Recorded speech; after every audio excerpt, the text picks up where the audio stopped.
EMS TV के सभी दर्शकों को सनत जैन का सादर नमस्कार। आज हम दो महत्वपूर्ण बिंदुओं में बात करने जा रहे हैं। उसमें सुप्रीम कोर्ट और स्टेट बैंक ऑफ इंडिया की भूमिका। सुप्रीम कोर्ट ने जब चुनावी बॉन्ड के पूरे कानून को अवैध घोषित कर दिया, असंवैधानिक बता दिया और बड़े स्पष्ट आदेश किए थे स्टेट बैंक ऑफ इंडिया को कि वह सभी जानकारी चुनाव आयोग को दे दे, और चुनाव आयोग के लिए स्पष्ट आदेश किए थे कि वह सारी जानकारी को अपने पोर्टल में साझा करे। ये तीसरी पेशी हुई जिसमें चंदे के धंधे को लेकर अभी तक जानकारी छुपाने के लिए सरकार और स्टेट बैंक ने अपनी पूरी ताकत लगा दी है। सरकार इसलिए कह रहे हैं कि स्टेट बैंक के इस मामले में जो पैरवी करने के लिए आ रहे हैं वो हरीश साल्वे साहब आ रहे हैं। हरीश साल्वे साहब वरिष्ठ अधिवक्ता हैं और सरकार के सारे केसेस वो लड़ते हैं। स्टेट बैंक के जो अभी चेयरमैन हैं और जो शीर्ष अधिकारी हैं वो सब एक्सटेंशन पे चल रहे हैं, कोई भी नियमित कार्यकाल को लेकर नहीं है और वो सारे के सारे लोग सरकार से उपकृत हैं। तो निश्चित रूप से सरकार जो कह रही है वही वो कर रहे हैं। अभी तक जो यूनिक नंबर थे यूनिक कोड के साथ, वो जानकारी स्टेट बैंक ने नहीं दी, और कौन कौन सी जानकारी नहीं दी जो स्टेट बैंक के पास थी, इसको लेकर सुप्रीम कोर्ट अभी भी संशय में है।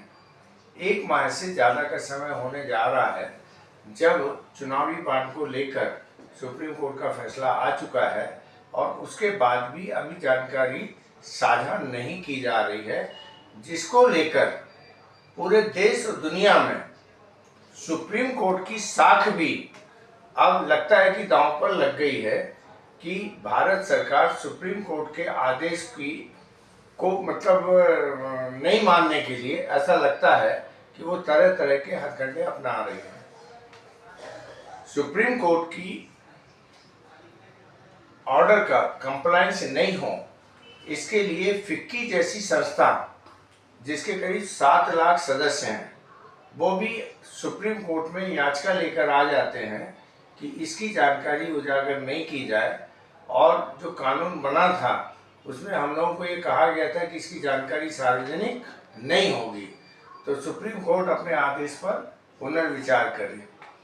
तो जिस तरीके से मामले को लटकाने, झटकाने, भटकाने की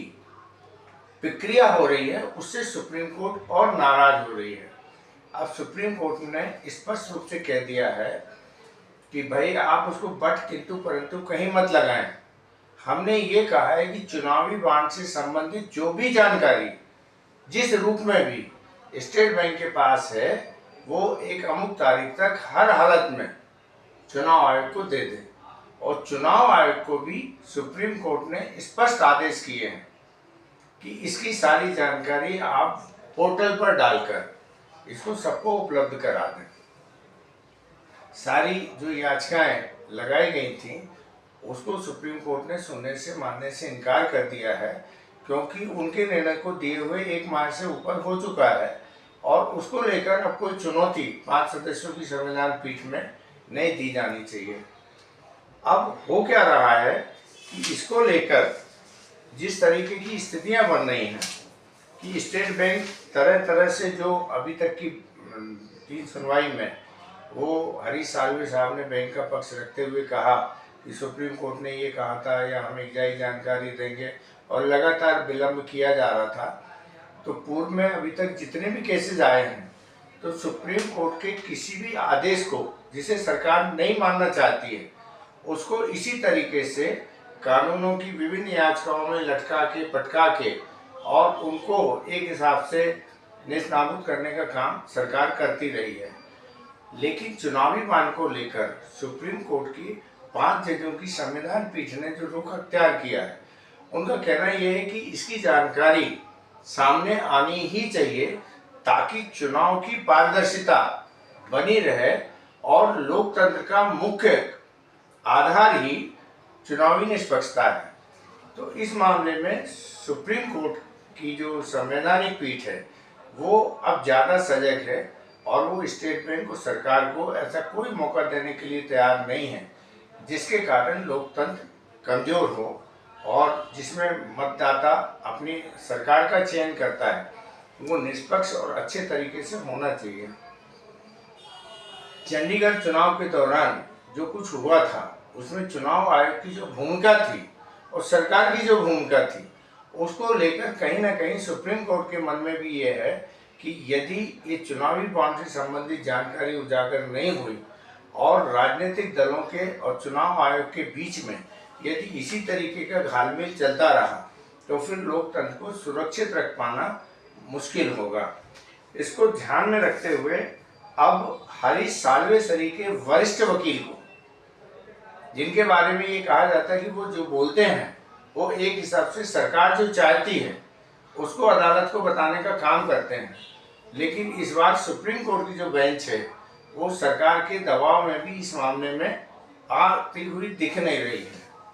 और सुप्रीम कोर्ट ये कह रही कि नहीं, जो भी स्टेट बैंक के पास जानकारी है अब अध्यक्ष हलफनामा के साथ ये कहें कि हाँ हमने सारी जानकारी चुनाव आयोग को दे दी है और यदि उसके बाद कोई गड़बड़ी मिलेगी तो फिर सुप्रीम कोर्ट उन पर कड़ा एक्शन लेने की तैयारी में मतलब मानसिकता उसने बना ली है। अभी तक स्टेट बैंक को बहुत मौका मिल गया है, बैंक को अब बॉन्ड नंबर भी बताने पड़ेंगे और उसका जो यूनिक कोड है जिसको किसी लाइट से देखा जा सकता है और उसके बारे में केवाईसी भी है कि वो किसने खरीदे थे। सबसे बड़ी बात यह है कि सुप्रीम कोर्ट ये समझ में आ गई है बात कि जिसकी केवाईसी ली गई है उसकी जानकारी तो स्टेट बैंक के पास है, लेकिन जिसने बॉन्ड खरीदे हैं उसने उन बॉन्ड को खुद दिए हैं या उनको भी बेच दिया है। तो एक ये भी बात सामने आ रही है कि लोगों ने अपने काले धन से बॉन्ड खरीदे या सफ़ेद धन से बॉन्ड खरीदे और उनको दलालों को देकर और जो राजनीतिक दलों को चंदा दिया गया है वो किसी दूसरे व्यक्ति को ने दिया है। तो राजनीतिक दल के पास ये लिखा है कि ये बॉन्ड जो है अमुक व्यक्ति द्वारा दिया गया है और स्टेट बैंक का रिकॉर्ड बोलता है कि इस बॉन्ड को अमुक व्यक्ति ने खरीदा था। इन दोनों में अंतर है और राजनीतिक दल वो ये जानकारी देने के लिए तैयार नहीं है कि उन्हें ये बॉन्ड किसने दिए। तो बॉन्ड देते समय भी ये पारदर्शिता नहीं बरती गई है या कोई रिकॉर्ड रखने की जरूरत राजनीतिक दलों ने नहीं समझी है। तो जिसने भी बॉन्ड दिए हैं उनका नाम राजनीतिक दलों के पास किस रूप में है, सुप्रीम कोर्ट अब ये भी जानना चाहती है कि ये जो खेल चल रहा था चंदे का धंधा, अभी एक हाल ही में नई खबर आई कि आंध्रा के एक सांसद थे जिन्हें हजारों करोड़ रुपए के ठेके दिए गए और वो भाजपा के सांसद होते हुए भी उन्होंने भी इलेक्ट्रोल बॉन्ड खरीद कर पार्टी को चंदा दिया है। तो अब ये जो ठेके मिल रहे थे या जिनके यहाँ सीबीआई ईडी का छापा पड़ रहा था और उनके द्वारा जो इसके पहले कभी चंदा नहीं दिया गया था, उसके बाद उन्होंने चंदा दिया और उन्हीं लोगों को काम भी मिला है। तो एक हिसाब से सरकार के पास ये एक तरह से रिश्वत लेके और काम देने की जो नई कमीशन खोरी की प्रक्रिया शुरू हो गई थी, जो जिसको बोलते हैं कारपोरेट भ्रष्टाचार, कि अब आपने 2 नंबर की रिश्वत को भी 1 नंबर की बनाने की कोशिश इस चुनावी बॉन्ड से कर दी थी। यह बात सुप्रीम कोर्ट को समझ आ चुकी है और सुप्रीम कोर्ट के ऊपर पूरा दबाव भी है कि ये जानकारी उजागर होनी चाहिए, क्योंकि सारा देश इस बात से परेशान है कि सीबीआई ईडी जहां छापे डालती है उसके बाद या तो वो कंपनी किसी दूसरी कंपनी में मर्ज हो जाती है या उसे ठेके मिलने लगते हैं, उसे सरकारी कामकाज मिलने लगते हैं और उसके बाद बड़ी तेज़ी के साथ एक नेक्सस डेवलप होता है सरकार के और चुनावी चंदा देने वाले के बीच में।